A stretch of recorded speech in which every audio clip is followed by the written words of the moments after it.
Hey boss, Emily here. Before we jump in, a quick disclaimer. I am currently on my maternity leave. So the episode you're listening to right now is brand new, but it was recorded weeks, if not months ago. Just know that going in case we make any references that don't feel quite as timely as we usually are. And know that I'll be back in the studio recording brand new episodes for you starting in the new year. In the meantime, enjoy this brand new, never heard before episode. And thanks as always for subscribing, sharing, rating, and reviewing the Bossed Up podcast. I really appreciate you being here.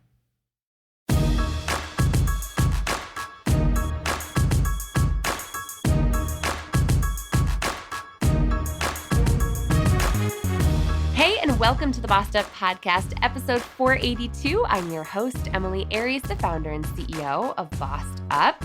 And today I'm so excited to be diving into a conversation about what women in the nonprofit sector need to know when it comes to advancing their careers, not succumbing to the martyrdom mindset, and generally getting what they want out of their careers, whether it's more money or more impact, or maybe both.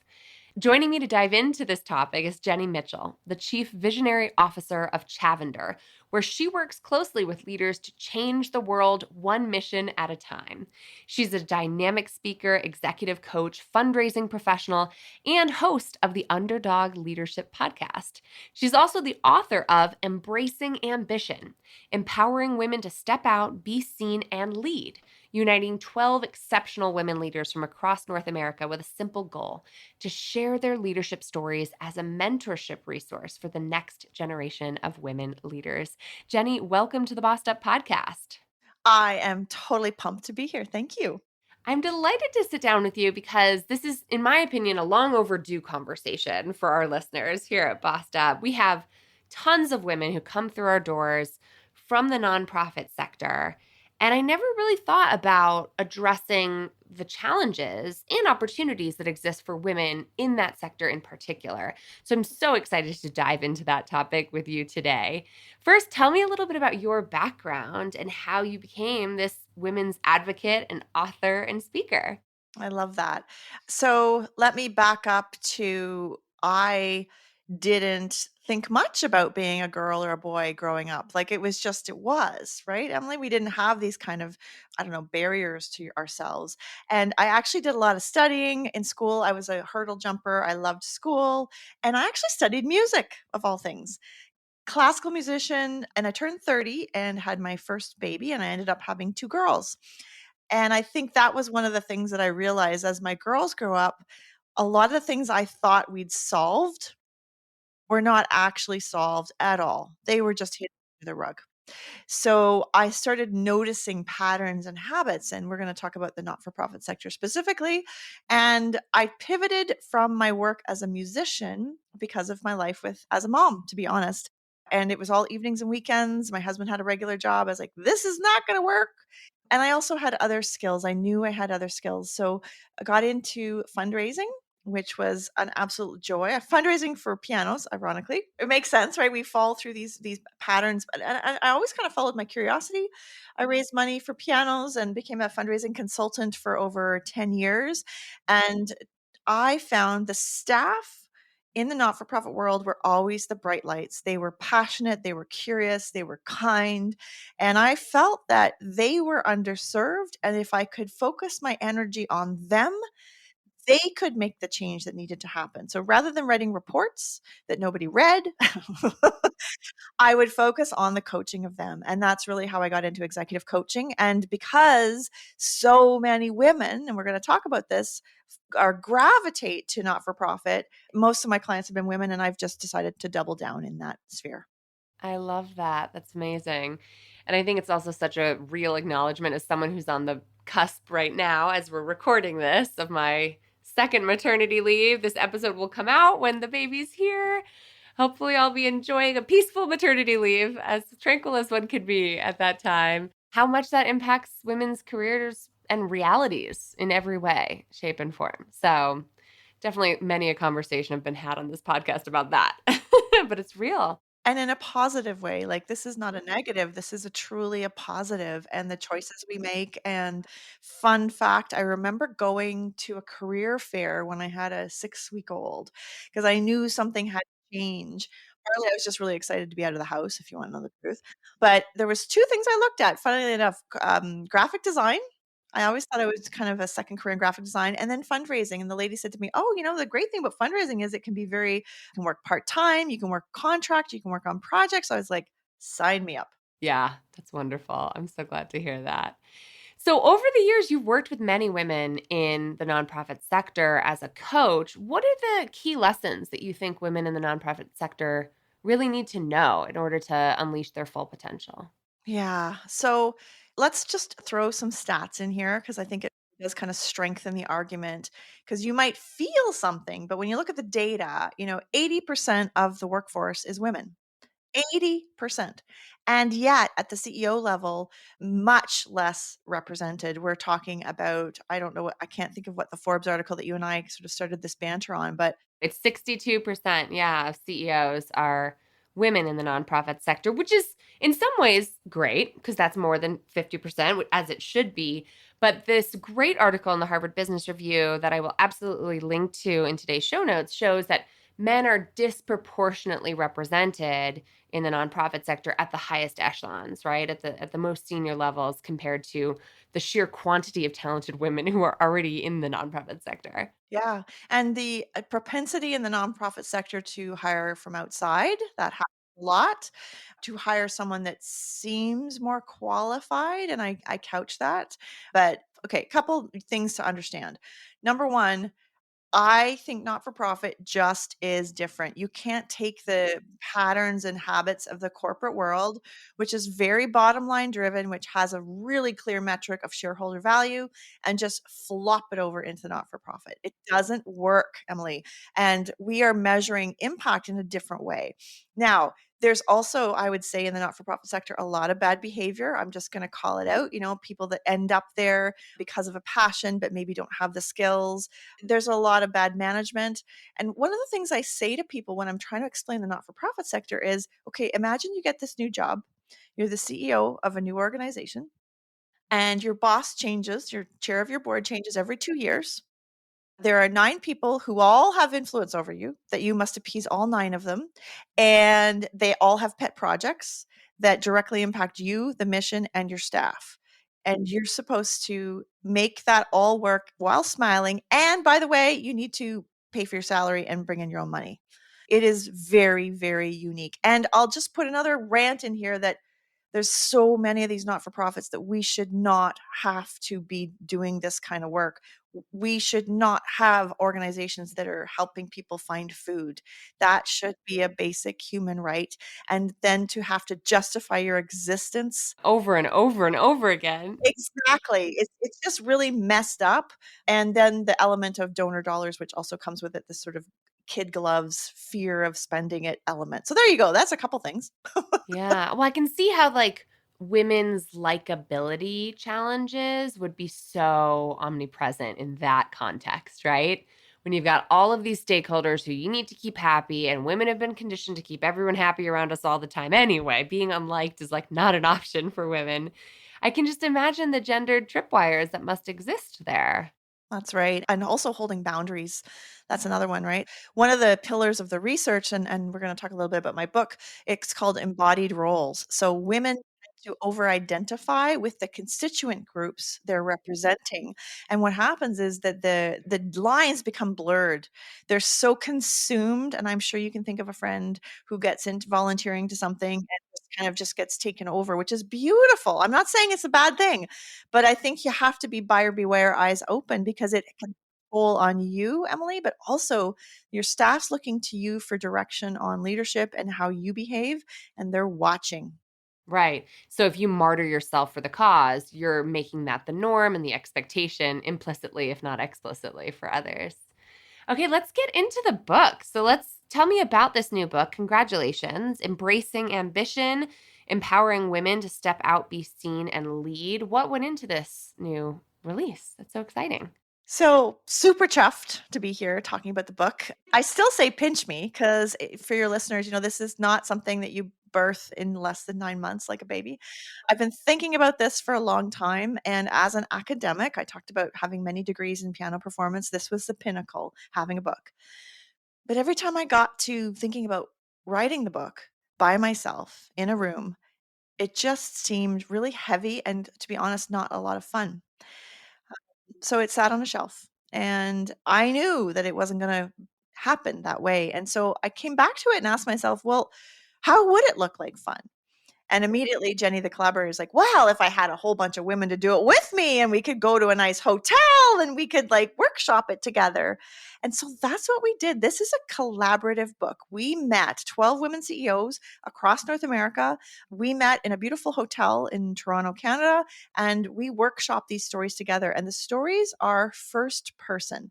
So it's a moment in time in their leadership where they learned something, where they were elevated, challenged, and the most important part I asked each of them was, don't just give me your biography, like I don't care. Tell me the part that you learned and how it could be of value to the next generation. That was important. That's beautiful. And as someone who found the book writing process to be very isolating and loves public speaking, because it's like this collaboration in real time of feeding off the energy of so many others in the room, I deeply relate to how you've navigated this process. So I'm taking notes over here for the next time around. That's wonderful. Well, let me just finish too to say that as a collaborative book, one of the interesting uncharted territories was, if we're truly going to be collaborative, which is a profile, which is an identity piece of leadership, what else does that look like? How do we make decisions? So it's my book, but I want the women to have feedback. I want the women to be involved. I want them to have some say on the cover. Like, it was a really interesting journey, which I think we navigated quite well. And keep in mind, these are all type A's. So the joke was on Saturday mornings, ladies, I'm in charge. I'm in charge. That's so funny. Yeah. Well, I do think it's like we talk a lot on this podcast about a collectivist alternative to this winner take all economy that was like defined by machismo for our current existence. And so this is a good demonstration of that in literature. What do you feel like stood out in terms of key pillars that women need to know about? Yeah, great point. So we anchored the book into the research of Dr. Megan Rabine, who is at Rutgers College. Douglas College is the women's college there. And the research was for her PhD. And there were 5 pillars that were identified. And if I could cherry pick, God, there's so many good ones. But I do really like the embodied roles because I know I've been lying in bed with my husband, with both of us with our heads on the pillows, and he says, "Just care less, Jenny." And I'm like, "I can't." Right? I think that would resonate so deeply with people like me and who are listening to this podcast because we're here because we care about our careers. And yet, I'm also seeing a lot of trends in Gallup, in the Harvard Business Review around decentering our careers from our identities, which is easier said than done, especially if you are a mission driven, cause oriented career woman. Like, what does that mean? So, tell me more about that embodied nature. Let me give you an example is a woman that has a close bout with cancer. She comes from the corporate world. She says, "That's it. I'm not going to contribute as a marketing lead anymore. I'm going to run the Canadian Cancer Society or the American Society for Cancer Research." And she gets in there and she brings her expertise. It's a completely different world, right? Like, culturally, there's so many things that are different. Not for profit, it's a lot less resources, so we tend to be like 5 years behind with things. Although where we are, AI is coming, all those things. But then she also brings her passion. She's literally every day, think about this, in every meeting, saving some woman who's just like her from a diagnosis. Is there a downside to feeling that attached to your work, though? Hello. I imagine there is, yeah. Yeah. So never turning off, never feeling like you can let the cell phone go because that one next text might save somebody from something, right? And then the impact on the team also can be terribly toxic because they don't get to be off. They don't get to be their own people. They're being measured against a stick that is constantly moving. Once we get to here, we move it up to here. That's a theme actually I find in women's leadership is I'll talk to these really aspiring, I tend to work with really ambitious and compassionate women. And they do this thing where they come up with a goalpost, they achieve the goalpost and they decide that wasn't enough and they move it. Yeah. And it's sort of like that is in some ways like an achiever mindset. Like you're always going to be striving towards something. Fine. Personal development, sure. But if that's your management philosophy, that is really destructive, right? Clear expectations for clear outcomes. And so I'm often frustrated by the poor management, like 101, that I see in the nonprofit sector. What are women supposed to do to navigate that better? So I have a lot of hope because I think I look at my kids, I look at the next generation, I look at the people that are coming in. They know who they are, they know where their lines are in the sand. That's creating a lot of challenges from an intergenerational because the older folks are saying, well, I did it. I don't see why you can't do it. Right? Oh, I did my evenings. I didn't ask for in lieu pay. So there's a lot of adjusting. There's also some socioeconomic and some structural things in the not for profit sector, like the example of the old white philanthropy and the adjustment from donor centered fundraising to community centered fundraising. The community decides what they need. So, what can women do? I think that's an important one. Number one, I think you have to have a good network of peers. I think when you start to feel, we know from the research that that resilience comes from having someone to talk to, and knowing that the sector is predisposed for some things and some real challenges. That having a good peer group is number one in my book. Number two, I think that the sooner you can learn to manage up and manage up well is really important. I'm sure you guys talk about that as well in the corporate world, but so many of my young folks, I find they're kind of flying by the seat of their pants. They're doing all these things, but they're not actually getting recognized for any of them because they're not clearly articulating up. Well, when you say manage up, what are you envisioning here? Because that sounds like advocating for your advancement and showcasing your work. Yeah. So that's part of it. But I also think that there's an element of when you are working in chaos, and this may relate to some other worlds too, just saying, there is a tendency for leadership to be spread too thin to actually properly manage you.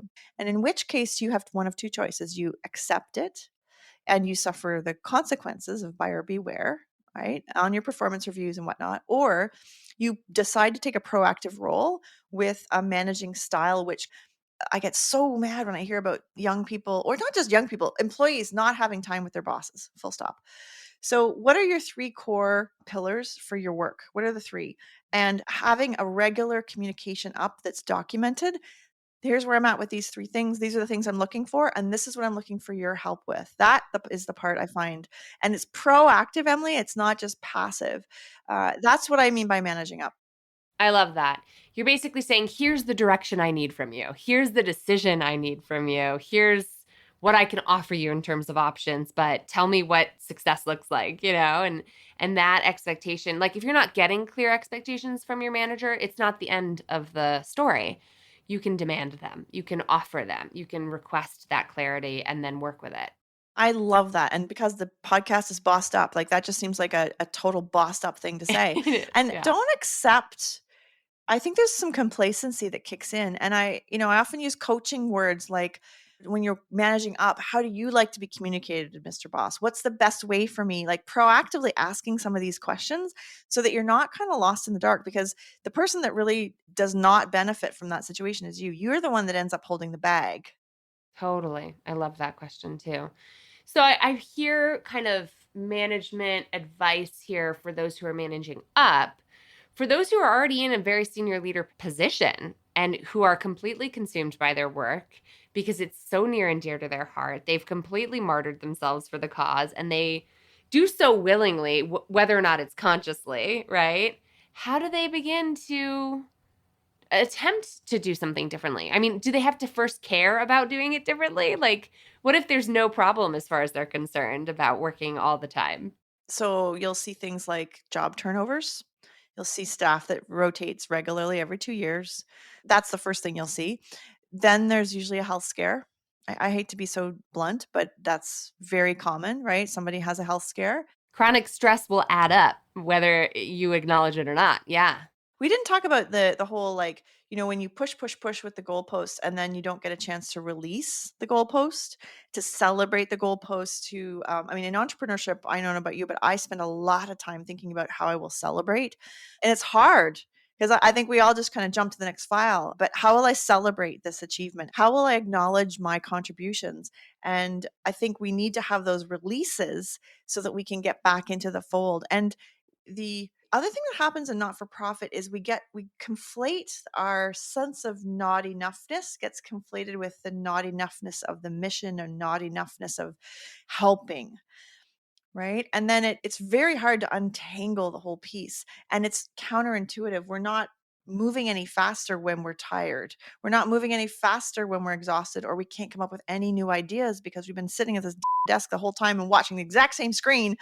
Blah! Well, let's talk about that not enoughness for a minute, because you mentioned this earlier. I don't know if it was before we hit record or not. My pregnancy brain is in full swing right now. But when the world does feel like it's burning around you, when it does feel hopeless sometimes, let's say you're working on affordable childcare, which is near and dear to my heart. So thanks to everyone listening who's working on that issue, because I'm about to put two kids in full-time care is like a $50,000 endeavor here. Let's say you're trying to change that systemically, and every year your metrics for success are going up in the opposite direction that you want them to be going. And so if you're battling systemic oppression every day and the system is winning, it's like, how do you not fall into despair? Yeah, and I have coined this phrase, and because I came from the fundraising world, I used to call it fundraising mojo. You have to know when you're losing your mojo, and you have to step away because your mojo is infectious. And the minute your mojo gets sucked into the team, then everybody's in despair. And we know from the research too that for coaching that we have mirror neurons in our brains. So you and I, we are totally jazzing out on the two of us right now, right? Like we are picking up on each other's mirror neurons, and we're loving it, but it works the other way too. It works the other way too. So as a leader, your job is to manage your energy, and I like to say the wake of your energy. The wake of your energy. So other people's perception. Like the boat. Yeah, like when you go by in a big speedboat, you have that massive wake that goes and has this ripple effect on everybody. It is your job to manage your own wake. Yeah, I think that's so important. How do you celebrate? How do you manage your wake when it feels hard? Well, I love physical manifestations, so I will often buy a bottle of champagne. I will put a sticker on it that says congratulations on your next hundred, your $100,000 target for your year or whatever. I've done it with teams. It works great for salespeople. A physical manifestation that you walk by every day. I am a big believer in food, so I am always looking for the next new restaurant that I can go to spend time with friends. I love having something special from Etsy that I'm going to buy. I actually think about this. I really do. I'm taking notes over here because, first of all, this is such a fundraising thing because my personal financial advisor, Chris Caruso, who's been a guest on this podcast before, I remember walking into her office and seeing these really cute, like whiteboard coloring in bar charts of milestones and goals. And I'm like, my eye is always on the next goal. And I really don't like pat myself on the back enough. This is good. I need to do more of that visual and tangible connection of like rewards. Yeah. Yes. And they don't have to be big, right? Like they don't have to cost a ton of money. I'm not into cars, but there are little things that up level your life, right? There might be a really lovely, I don't know about you, but I follow a couple of designers online that I just love their stuff, right? And I wait and I wait and I wait. And then when something good happens here, I get to reward myself here. And it could be as simple as taking a day off or a half day off and going to the spa. It could be a lot of things, but I really try and tie it to the accomplishment so that I acknowledge myself. Right. Yeah, absolutely. And I've been saying that for years and not practicing it as diligently as I should. So that's a good reflection. I wanted to ask you about, as we're talking about money, you're a fundraiser, right? Like part of the challenge about the nonprofit sector is, particularly for those at the entry level, it's so financially challenging to make it work, right? So there's often this sort of like inherent martyrdom mindset there in that you're opting to make less to have a bigger impact, that can kind of feed into this underlying exploitation of workers. And I just wonder, like, when women get to a certain age, like maybe childbearing years, and they have a childcare bill that they have to cover, or when they start feeling that burnout and that despair about the cause, and is it even working what we're doing? What would keep them in the nonprofit sector as opposed to bailing for a corporate job? Like, if they can take their skills elsewhere, what's the benefit for women to stay in a nonprofit sector that continues to have this disproportionate gender, what they call the glass elevator in this HBR article for men, where men are continuing to rise in the ranks at disproportionate levels? Why stay? Ooh, you paint a dark picture, my friend. I do. Yeah. So a couple things. I actually think that is a serious crisis that we are encountering where our pipeline for future leaders is low. They are leaving our sector and we are not retaining that talent. So I just want to call that out. That being said, there are other benefits to the not for profit sector that might not feel tangible. Let's use some examples. Sometimes there is more flexibility. So I do find that not for profit employers, I mean, everybody's now got that, but it used to be that we had a bit more flexibility. I think that there is a bit more around connection to a certain kind of person, but that's a bit like, I think what you're trying to put your finger on is the judgment that we have. So once you go into not for profit, you kind of have this chip on your shoulder, right? And the irony is that you have to work with the corporate people to get the money for your funding, which puts you in a very weird power dynamic, right? As I get older, I get madder that we even have to do this work. I've already talked about that. I would invite every young person, I'm like, what advice would I give to my girls, for example, if they were considering going into the not for profit sector? I'm trying to make this really real. I'd say go in, advocate for yourself, never wait for someone to magnanimously give you a raise, right? And challenge the status quo when it comes to salary expectations and keep reminding in a graceful way of them of your worth. One thing I do think is professional development can be a great substitute for income. So if you are young, asking for professional development budgets that are healthy enough so that you can continue to grow.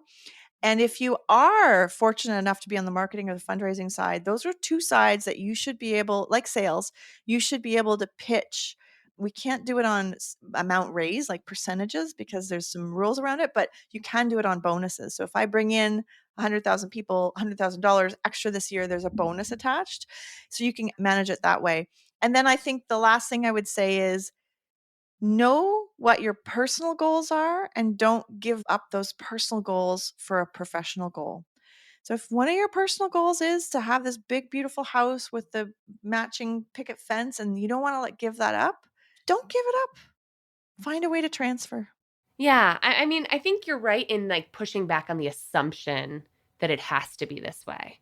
And like, if we refuse to accept that it has to be an underpaid lifestyle forever, then we will seek out opportunities to make an impact and make a good living. And there is money. I mean, the executive level in the nonprofit sector makes a really healthy paycheck, as they should. As they should. Yeah, yeah. And so I think it's important to just, push back on that tacit acceptance, like you're saying. Well, and because I have a platform here, I just want to say something out loud. We get a lot of people in the not-for-profit sector get raked over the coals for the salaries of the CEOs. And what I want to just say to my audience is, I think we're asking the wrong question. We shouldn't be asking what they get paid. I think we should be asking, what's the return on investment? How are they contributing? How do they contribute to the bottom line and the success of the organization?